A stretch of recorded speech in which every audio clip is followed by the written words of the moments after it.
ஸ்ரீமதே ராமானுஜாய நமஹா. இதுவரையிலும் ஜிக்ஞாசாதிகரணம், ஜன்மாதிகரணம் 2 அதிகரணத்தை அனுபவித்துள்ளோம். ஜிக்ஞாசாதிகரணத்தில் என்ன பூர்வபக்ஷம் எழுந்தது? பிரம்மம்ன்றது சித்த பதார்த்தம். சித்தமான பதார்த்தத்தை பத்தி வேதமானது அறிவிக்காது, காரியத்தை பத்தி தான் தெரிவிக்கும். ஆகையினால பிரம்மத்தை பத்தி வேதம் பேச வரல. அப்படி இருக்கும் பொழுது வேதத்தை கொண்டு பிரம்ம விசாரம்ன்றது எப்படி பண்ண முடியும்? பண்ண முடியாது அப்படின்னு பூர்வபக்ஷம் வர, சித்த பதார்த்தத்தையும் வேதம் போதிக்கும், ஆகையினால் பிரம்ம விசாரம் செய்ய தகுந்தது என்று முதல் அதிகரணத்துல வேதவியாசர் ஸ்தாபித்தார். அதற்கு பிறகு ஜன்மாதிகரணத்துல என்ன பூர்வபக்ஷம்? பிரம்மத்தை வேதம் அறிவிக்கும், சரி, ஆனா அந்த பிரம்மத்தை லக்ஷணத்தகா பிரதிபத்திகி அப்படின்றது வேணும். அதாவது மற்ற பொருள்களிலிருந்து பிரித்து அந்த பிரம்மத்தை அடையாளப்படுத்த வேண்டும். அடையாளப்படுத்தினால்தான் மேற்கொண்டு விசாரமே செய்ய முடியும். ஒரு கட்டத்துல பிரம்மம் பேசப்படுறதா, ஜீவாத்மா பேசப்படுறதா, ஆகாசம் பேசப்படுறதா இப்படின்னு விசாரம் பண்றதுக்கு என்ன வேண்டி இருக்கு? பிரம்மம்னா சரியா என்ன, எக்ஸாக்டா என்ன அப்படின்னு யூனிக்கா அதை பத்தி தெரிஞ்சாதான் மேற்கொண்டு விசாரம் பண்ண முடியும். ஆகையினால பிரம்மத்தை பத்தி அந்த யூனிக் ஒரு ஐடென்டிபிகேஷன் இல்லாததுனால விசாரம் செய்ய முடியாது அப்படின்னு பூர்வபக்ஷம் வர, இருக்கே பிரம்மத்தை அடையாளம் காண்றதுக்கு ஒரு தன்மை இருக்கு. என்னது என்றால், பிரம்மம்னா என்னது? உலகத்தை எல்லாம் படைக்கக்கூடியது, உலகத்தை அழிக்கக்கூடியது, உலகத்தை காக்கக்கூடியது, அதுதான் பிரம்மம் அப்படின்னு இந்த ஜெகத் காரணத்துவம் அப்படின்றதுதான் பிரம்மத்துக்கு அடையாளம். அதை கொண்டு மற்ற பொருள்களிலிருந்து பிரம்மத்தை நம்ம பிரிச்சு தெரிஞ்சுக்கலாம் என்று ஜன்மாதிகரணத்திலே சித்தாந்தம் உள்ளதாக நாம் அனுபவித்தோம். ஆக இது வரைக்கும் என்ன ஆச்சுன்னா, பிரம்மத்தை ஜெகத் காரணத்துவம் அப்படின்ற அடையாளத்தை கொண்டு பிரிச்சு தெரிஞ்சுக்க முடியும், விசாரம் பண்ண முடியும் அப்படின்னு இருக்கையில், இப்ப 3வது அதிகரணம் சாஸ்திர யோனித்வாதிகரணம். இந்த அதிகரணத்துல பூர்வபக்ஷி யாருன்னா நையாயிக்கன் அப்படின்றதுவான். அவன் தான் பூர்வபக்ஷி. நையாயிக்கன் என்ன பண்றான்னா, கடவுளை அனுமானத்தாலே சாதிக்க பார்க்கிறான். கடவுள் ஒருத்தர் இருக்கார் அப்படின்னு எப்படி தெரிஞ்சுக்கலாம்? சாஸ்திரம் தேவை கிடையாது, வேதம் தேவை கிடையாது. கடவுள் ஒருத்தர் இருக்கார் அப்படின்னு சொல்றதுக்கு நம்மளுடைய ஊகத்தினாலேயே தெரிஞ்சுக்கலாம் கடவுள் இருக்கார் அப்படின்றது தெரிஞ்சுக்கலாம். அப்படி இருக்கும் பொழுது சாஸ்திரம் கடவுளை தெரிவிக்க வந்ததே அல்ல. ஏன்னா வேறொரு முறையால நம்மளால அறியக்கூடிய ஒரு விஷயத்த அது சாஸ்திரம் சொன்னா அது பயனற்றதாக போயிடும். சாஸ்திரம் காக்கையானது கருப்பாக இருக்கும் அப்படின்னு சொல்ல வரணுமா? கண்ணை திறந்தா நமக்கே தெரியறது இல்லையா காக்கை கருப்பாக இருக்கும் அப்படின்னு? அப்ராப்தேகி சாஸ்திரம் அர்த்தவது என்று சொல்லுவார்கள். நம்மளால் அறிய முடியாத விஷயத்தை சொன்னால்தான் சாஸ்திரத்துக்கு பயன் உள்ளது. கடவுள் ஒருத்தர் இருக்கார் அப்படின்றது நாம் ஊகித்து அறிந்து கொள்ளலாம். அப்படி இருக்கும் பொழுது அந்த கடவுளை பத்தி, பிரம்மத்தை பத்தி சாஸ்திரம் சொல்ல வரவில்லை. அப்படி இருந்தது என்றால் சாஸ்திரத்தை கொண்டு பிரம்ம விசாரம்ன்றது எதுக்காக பண்ணணும்? சாஸ்திரத்துல பிரம்மமானது எப்படி பேசப்பட்டிருக்கு அப்படின்னு என்ன விசாரம் வேண்டி இருக்கு? பிரம்மமே பேசப்பட முடியாது சாஸ்திரத்துல, அது தாற்பயமே கிடையாது பிரம்மத்துல. ஏன்? நம்ம தான் ஊகத்தினாலே பிரம்மத்தை ஸ்தாபிக்க முடியுமே அப்படின்றதுதான் இந்த அதிகரணத்தினுடைய சாஸ்திர யோனித்வாதிகரணத்தினுடைய பூர்வபக்ஷம். சரி, இந்த பூர்வபக்ஷி யாருன்னு பார்த்தோம், நையாயிக்கன் அப்படின்ற ஒரு பேரை மனசுல வச்சுக்கோங்க. நியாய மதம், வைசேஷிக மதம் அப்படின்றது இருக்கு. அந்த மதத்தை சேர்ந்தவன் தான் நையாயிக்கன். அவன் எப்படி ஸ்தாபிக்கிறான்? பிரம்மம் அப்படின்றது ஒண்ணு இருக்கு, உலகத்தெல்லாம் படைக்கக்கூடிய ஒருத்தர் இருக்கார், சர்வஜர் ஒருத்தர் இருக்கார் அப்படின்னு எப்படி ஸ்தாபிக்கிறான் அப்படின்னா, அவன் சில அனுமான பிரயோகங்கள் சொல்றான். என்ன சொல்றான்னா, சில அனுமான பிரயோகங்கள் என்றால், அனுமானம்னா இன்ஃபரன்ஸ். இன்ஃபரன்ஸ்னாலே ஒரு ரீசனிங் தானே. ஒரு ரீசனை ஸ்டேட் பண்ணுவோம் இல்லையா? ஸ்டேட்மெண்ட் ஒண்ணு இருக்கும், அப்புறம் அந்த சப்ஸ்டான்ஷியேட் பண்றதுக்கு ஒரு ரீசனிங் இருக்கும். அதுதான் அனுமானம் பிரயோகம் அப்படின்றது. அவன் முதல்ல சொல்றான், ஜகத் காரியம் சாவயவத்வாத். ஜகத்தானது, இந்த லோகமானது காரியம், செய்யப்படக்கூடிய ஒரு பொருள், செய்யப்பட்ட பொருள், காரியம். ஏன்? சாவயவத்வாத், அவயவங்களுடன் கூடி இருப்பதனால். அவயவங்கள் என்றால் உறுப்புகள். அவன் ஏன் எப்படி சொல்றான்னா, கடவத்துன்னு ஒரு திருஷ்டாந்தத்தை காட்டுறான். திருஷ்டாந்தம் உதாரணம் காட்டுறான். குடமானது எப்படி இருக்கு? அது செய்யப்படுற பொருள், அதுல யாருக்குமே சந்தேகம் கிடையாது. குடமானது காரிய பொருள் அப்படின்னு. அது சாவயவமாகவும் இருக்கு, உறுப்புகளுடன் கூடினதாக இருக்கு. உறுப்புகள் சேர்ந்தாதானே அந்த குடம் அப்படின்றது உருவாருது. அப்போ உறுப்புகள் கொண்டதாக ஒரு பொருள் இருக்குன்னா, அந்த பொருள் எப்படி உண்டாயிருக்கணும்? எப்படி? உறுப்புகள்லாம் சேர்ந்தபடினால. அப்போ உறுப்புகள் தனியாக இருக்கும் பொழுது அந்த பொருள் கிடையாது. உறுப்புகள் சேர்ந்த பிறகுதான பொருள் உருவாயிருக்கு. அதான காரிய பொருள். உருவாகிற பொருள் தானே காரிய பொருள். உறுப்புகள் இருக்கிறபடினால உறுப்புகள்லாம் சேர்ந்த பிறகுதான் இந்த பொருளானது உருவாச்சுன்னு சொல்லலாம். இதுதான் ஜகத்து காரியம் சாவயவத்வாத். மறுபடியும் சொல்றேன், ஜகத்தானது உண்டாகக்கூடிய பொருள். ஏன்? உறுப்புகள் பெற்றபடியினால் அப்படின்றது அதோடைய ரீசனிங். ஏன் உறுப்புகள் இருக்கிறதுக்கும் உண்டாகிறதுக்கும் என்ன சம்பந்தம் அப்படின்னு மனசுல தோணும் இல்லையா? இதுதான் சம்பந்தம். உறுப்புகள் இருக்குனாலே உறுப்புகள் சேர்ந்த பிறகுதான் இந்த பொருள் உருவாயிருக்கு. அப்போ உறுப்புகள் இருக்கிறது, சாவயவத்துவம் அப்படின்றது எதை ஸ்தாபிக்கிறது, எதை சப்ஸ்டான்சியேட் பண்றது, எந்த கிளைமை சப்ஸ்டான்சியேட் பண்றது? இது உருவாக்கப்பட்டிருக்கு, இது காரியம் அப்படின்ற கிளைமை சப்ஸ்டான்சியேட் பண்றது. இதுதான் முதல் பிரயோகத்துக்கு அர்த்தம். ஜகத்து காரியம் சாவயவத்வாத் அப்படின்றது. சரி, இப்போ காரியம் அப்படின்றத ஸ்தாபிச்சாச்சு. அடுத்தது அனுமானம். ஜகத்து சகர்த்திருக்கம் காரியத்வாத். ஜகத்தானது காரியமாக இருக்கிறபடினால அது சகர்த்திருக்கம், ஒரு கர்த்தாவால செய்யப்பட்டது இந்த பூமியானது, இந்த ஜகத்தானது. ஏன்? காரிய பொருளாக இருக்கிறபடியினால். இதுலயும் திருஷ்டாந்தம் குடம்தான். குடத்தை போல கடவது. எப்படி கடமானது காரியமாக இருக்கு இல்லையா? காரியமாக இருக்குமே என்றால் அதை பண்ணின ஒரு கர்த்தா கண்டிப்பாக இருப்பான். இப்போ ஒரு பொருள் உருவாருதுன்னா செய்யக்கூடிய கர்த்தா நிச்சயமாக இருக்கணும் அப்படின்னு தாத்பரியம். அதே போல ஜகத்தானது உருவானது அப்படின்றது ஸ்தாபிச்சாச்சு. உருவான படியினால அடுத்தது என்ன ஸ்தாபிக்கிறாங்க நையாயிகன்? செய்த ஒரு கர்த்தா இருக்கின்றான், சகர்த்திருக்கம், கர்த்தாவை கொண்டது இந்த ஜகத்து அப்படின்னு சொல்லி. சரி, கர்த்தானா யாரு? கர்த்தா யார் என்றால் உபாதான உபகரண சம்பிரதான பிரயோஜன அபிக்ஞா கர்த்தா. கர்த்தா வந்து 4 விஷயங்களை நன்கு அறிந்தவன், அவன் தான் கர்த்தா. உபாதானத்தை அறிந்தவன். ஒரு பொருள் செய்யணும்னா அதுக்கு உபாதானம் இருக்கணும் இல்லையா? இந்த ரா மெட்டீரியல், அதை பத்தி தெரிஞ்சவனாக இருப்பான். அதே போல உபகரண அபிக்ஞா, உபகரணங்கள் வெறும் ரா மெட்டீரியல் இருந்தா போதாது, அதை வச்சு இதை ப்ராசஸ் பண்ணாதான் பொருளானது வரும். அந்த ப்ராசஸ் பண்ண வேண்டிய இன்ஸ்ட்ருமெண்ட்ஸ் அதுவும் அவன் தெரிஞ்சிருக்கும், அதான் உபகரணங்கள். அதே போல சம்பிரதானம். சம்பிரதானம்னா காரியம் உருவான பிறகு அதை இவனுக்காவது கொடுக்கணும் இல்லையா? யாருக்கு கொடுக்க போறோம்னா அவன் சம்பிரதானம். அதற்கு பிறகு பிரயோஜனம். பிரயோஜனம்னா அந்த சம்பிரதானம் யாருக்கு கொடுக்கிறோமோ அதை எப்படி அவன் விநியோகப்படுத்துவான், எப்படி பயன்படுத்துவான், இதெல்லாம் தெரிஞ்சவன் தான் கர்த்தாவாக இருப்பான். நம்ம இப்ப லோகத்துல பார்த்தா கூட யாராவது ஒருத்தர் மேனுஃபேக்சர் பண்றான்னு வச்சுக்கோமே, அவதான கர்த்தாக்கள், மேனுஃபேக்சரர்ஸ். அவன் என்ன பண்ணுவான்? ரா மெட்டீரியல் தெரியும் அவனுக்கு. அடுத்தது என்ன பண்ணுவான்? அந்த ப்ராசஸிங்லாம் தெரியும், அதுவும் தெரியும். அதே போல அடுத்தது சம்பிரதானம், யாருக்கு கொடுக்க போறான் இந்த கஸ்டமர், அவனை தெரிஞ்சு வச்சுட்டு இருப்பான். கஸ்டமர் தெரியும். அதே போல பிரயோஜனம், அவன் எப்படி அந்த கஸ்டமர் எப்படி பயன்படுத்துவான், கஸ்டமர் ஃபீட்பேக் அப்படிலாம் கேட்டுக்கிறா இல்லையா? ஸோ கஸ்டமர் லைக்லியே எப்படி அவன் பயன்படுத்தும் அப்படின்னு தெரிஞ்சுட்டு தான் இவன் ப்ராடக்டை டிசைன் பண்ணி மேனுஃபேக்சர் பண்ண போறான். அதே தான் அந்த ஆதி காலத்துல நையாயிகன் சொல்றான், கர்த்தானா இப்படிதான் இருப்பான். உபாதான உபகரண சம்பிரதான பிரயோஜன அபிக்ஞா. அபிக்ஞான அறிந்தவன். எத்த அறிந்தவன்?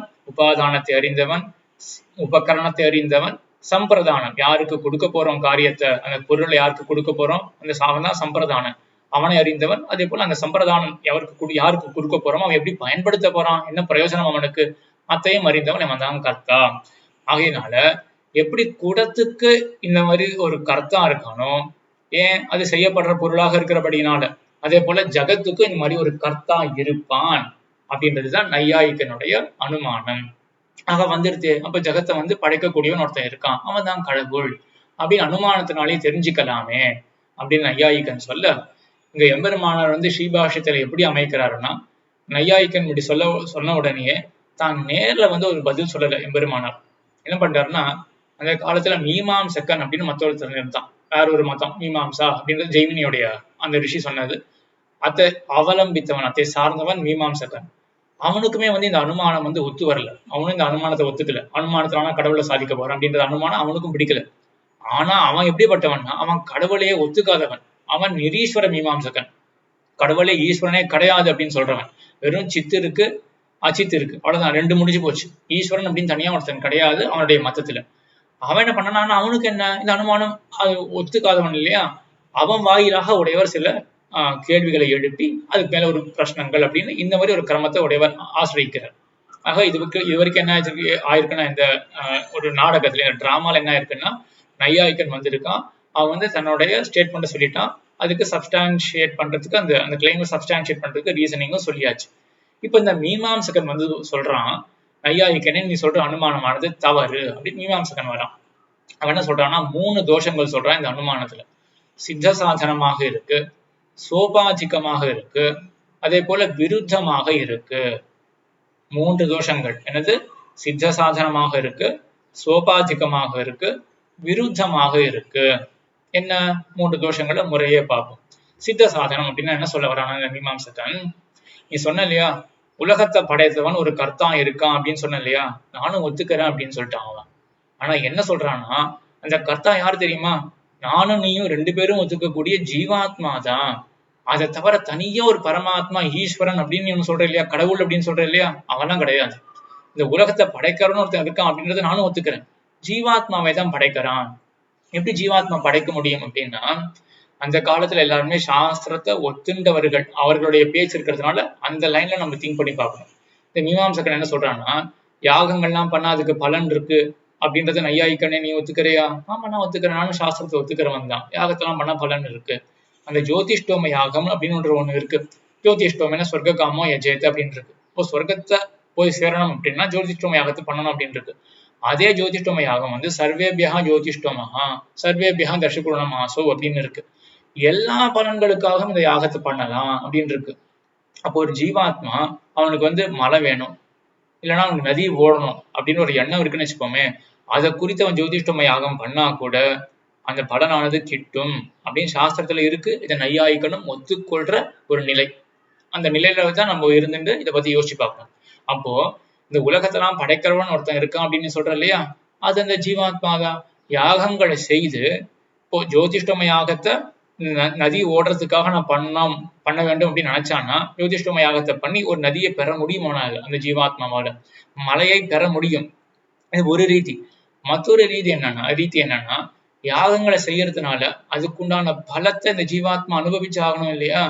ஆகையினாலேயே இந்த ஜீவாத்மாவுக்கு வந்து இப்போ மலையில மட்டுமே காய்க்கக்கூடிய ஒரு பழம் அதை அனுபவிக்க வேண்டியதாக இருக்கு. ஏன்? பண்ண புண்ணியத்தினால. அப்படின்னா அந்த புண்ணியத்துக்கு பலன் கொடுக்கறதுக்காகவே ஒரு மலையானது உருவாகத்தானே வேணும். அப்ப இவனுடைய கர்மத்துக்கே, அந்த யாகம் அப்படின்ற கர்மத்துக்கே அப்படி ஒரு சக்தி இருக்கு. அந்த மலையை உருவாக்கக்கூடிய சக்தி இருக்கு. இப்படி இருக்கும் பொழுது இந்த லோகம் ஏன் படைக்கப்பட்டது அப்படின்னா, இந்த ஜீவாத்மாக்கள்லாம் அவர்களாலேயே அவர்களுக்காக படைக்கப்பட்டதாக இந்த உலகத்தை வச்சுக்கலாம். இதுதான் சித்த சாதனம் அப்படின்னு சொல்லுவார்கள். என்ன தாற்பயம் சித்த சாதனம் அப்படின்னா, இவன் என்ன சாதிக்க வந்தான்? நையாயிக்கன் என்ன சொன்னான்? உலகத்தை படைக்கக்கூடியவன் ஒருத்தன் இருக்கான் அப்படின்னு சொன்னான். அவன் என்ன எதிர்பார்க்கறான் அப்படின்னா, கேட்கிறவனுக்கு புதுசா ஒண்ணு சொல்றேன் அப்படின்ற எக்ஸ்பெக்டேஷனோட வந்திருக்கான். உலகத்தை படைக்கக்கூடியவன் ஒருத்தன் இருக்கான் அப்படின்னா வந்து இப்ப நான் கிளைம் பண்ணி அதை சப்ஸ்டான்ஷியேட் பண்ண போறேன் அப்படின்னு சொல்லும் பொழுது கேட்கறவன் என்ன பண்ணானா, எனக்கு தெரியுமே அப்படின்னு முடிச்சுட்டானா, அதுதான் சித்த சாதனம் அப்படின்னு பெயர். ஆனா அது எப்படி தெரியுமா முடியும்? போயிட்டு அர்த்தாந்தரம் அப்படின்னு போய் முடியும். சொல்றவனுக்கு வேற ஒண்ணு சாதிக்கணும் அப்படின்னு தாற்பயம். கேட்கறவன் என்ன பண்ணுவானா, எனக்கு ஏற்கனவே தெரியுமே அப்படின்னு சொல்லிட்டு மற்றொரு அர்த்தத்தை கொண்டு போயிட்டான்னா, இவன் சொல்றவனுக்கு வந்து அவனுடைய பிரயோஜனம் வந்து அடையாமலே போயிடும். அவன் வந்து பிரயோஜனத்தை அடைய மாட்டான். லோகத்துல ஒரு உதாரணம் பார்க்கணும் அப்படின்னா, ராமன் கிருஷ்ணன் அப்படின்னு 2 பேர் இருக்கார்கள்னு வச்சுக்கோமே. ஒரு கிளாஸ் ஜார் வந்து உடைஞ்சிருக்கு. அது வந்து ஒருத்தனுக்கு வந்து சொல்லணும்னு ஆசை. ராமன் தான் இதை உடைச்சிருக்கான் அப்படின்னு சொல்லணும்னு ஆசை. அவன் என்ன பண்றான்னா, அதுக்கு ஒரு கேஸை பில்ட் பண்றான். கிளாஸ் ஜார் இருக்கு, இது நல்ல கனமா இருக்கு, இது காத்துலாம் ஒன்றும் அசைஞ்சு கீழே விழுது, அதுவும் ஒட்டுலலாம் ஒன்றும் வைக்கல, டேபிளுடைய மத்தியத்துல தானே இருக்கு அப்படின்னு நிறைய கேஸ் பில்ட் பண்றான். ஆகையினால இதை யாராவது உடைச்சிருக்கணும் அப்படின்னு கேஸ் பில்ட் பண்ண வரும்பொழுது கேட்கறவன் என்ன பண்றான் அப்படின்னா, எனக்கு தெரியுமே கண்ணன் தான் உடைச்சான் அப்படின்னு என்ன ஆயிடும்? தெரியுமே அப்படின்னு சொல்றான் இல்லையா, அதான் சித்த சாதனம். ஆனா என்ன பண்ணிட்டான் அவன்? இவன் ராமனை வந்து குற்றவாளியாக ஆகலான்னு பார்த்தான், கண்ணன் தான் உடைச்சான் அப்படின்னு முடிச்சுட்டான் அவன். அதுதான் அர்த்தாந்தரம். வேற ஒரு அர்த்தத்துக்கு கொண்டு போயிட்டான் இல்லையா, அது அர்த்தாந்தரம். இப்படிதான் மீமாம்சகன் பண்றாங்க. நையாயிக்கன் என்ன வேணும் அவனுக்கு? லோகத்தை படைச்ச ஒரு கர்த்தா இருக்கான் அப்படின்னு சொல்ல போறான். அவன் சொல்ல போய் அவன் கேட்கிற மீமாம்சகன் என்ன பண்ணான்னா, எனக்கு தெரியுமே அப்படின்ட்டான். யார் படைச்சது அப்படின்னா ஜீவாத்மா அப்படின்ட்டான். அப்ப பிரம்மத்துக்கு இடமே கொடுக்கல. அதனால இதான் சித்த சாதனம் அப்படின்றது முதல் தோஷம் உன்னுடைய மதத்துல அப்படின்னு சொல்லிட்டு, அடுத்தது உன்னுடைய மதம் வந்து சோபாதிகம். நீ சொல்ற காரணம் இருக்குல்ல, அது வந்து சோபாதிகமாக இருக்கு. அதாவது என்ன தாற்பயம்னா, இவனுடைய கிளீம் ஒண்ணு பண்ணிட்டு அதை சப்ஸ்டான்ஷியேட் பண்ற இல்லையா, இந்த ரீசன் ஒண்ணு சொல்ற இல்லையா, அந்த ரீசன் வந்து சரியான ரீசனே கிடையாது. என்ன நீ சொல்ற ஹேத்து, ரீசன் ஹேத்து அப்படின்றதுல எல்லாம் ஒண்ணுதான். இன்ஃபரன்ஸ்ல வந்து நம்ம ரீசன் அப்படின்னு சொல்றதுதான் ஹேத்து. பர்வதா வன்ஹிமான் தூமாத், பர்வதா வன்ஹிமான், பர்வதத்துல நெருப்பு இருக்கு அப்படின்றதுதான் பிரதிஜானம், அதுதான் கிளைம். ஏன் சப்ஸ்டான்ஷியேட் பண்ண, என்ன ரீசன் அப்படின்னா, ஆமா ஸ்மோக், அங்க புகை இருக்கே, அங்க தூமம் இருக்கே அப்படின்னு சொல்றதுதான் ரீசன். அதுக்குதான் வந்து சாஸ்திரத்துல ஹேத்து அப்படின்னு பெயர். அந்த ஹேத்துவானது சரியாக அல்ல அப்படின்னா, சரியானது அல்லன்னா அது வந்து அந்த ஹேத்து வந்து சோபாதிக்கம் அப்படின்னு சாஸ்திரத்துல சொல்லுவோம். ஏன் அவன் சொல்ற ஹேத்துவானது சரியானது அல்ல அப்படின்னா, அந்த மீமாம்சகன் சொல்றான், நையாயிக்கனே நீ என்ன சொன்ன, இந்த ஜகத்தானது காரியம் செய்யப்படக்கூடிய பொருள், ஏன் சாவயவத்வான் அப்படின்னு சொன்ன, அவயவங்கள் உறுப்புகளுடன் கூடினது அப்படின்ற மாதிரி எடுத்துன்னு போன இல்லையா. முதல்ல உன்னுடைய இந்த அடிப்படை அனுமானமே தப்பு.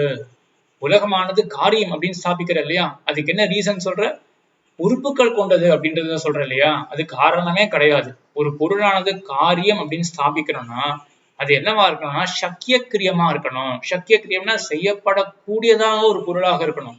அப்பதான் அது காரியம் அப்படின்னா நம்ம புத்திக்கு எட்டும். சக்கிய கிரியம், அதே போல சக்கிய உபாதானாதி விஞ்ஞானம் அப்படின்னு 2 காரணங்கள் சொல்லுவார்கள். செய்யப்படக்கூடியதாக இருக்கணும், அதே போல அதனுடைய உபாதானம் இருக்கு இல்லையா, அதை பத்திலாம் தெரிஞ்சிருக்கிற ஒரு வாய்ப்பு இருக்கணும். அப்படி இருந்தா தான் அந்த பொருளானது செய்யப்படக்கூடியது அப்படின்னு நம்ம புத்திக்கே எட்டும். ஆக நீ சொன்ன மாதிரி உறுப்புகள் இருந்தா போதும் அது காரியம் அப்படின்றதெல்லாம் நமக்கு தெரிய வராது. அது பார்க்கும் பொழுதே இது பண்ணக்கூடியது அப்படின்னு இருந்தாதான் அது காரியம் அப்படின்னே புரிஞ்சுக்க முடியும். இப்ப தாத்பரியம் என்னன்னா, யாராவது மலையை பார்த்துட்டு பார்த்த மாத்திரத்துல இது யார் கட்டினாலோ அப்படின்னு யாருக்காவது தோணுமா? அது கட்டப்படுற விஷயமா மலையானது அவ்வளவு பெருசா இருக்கு.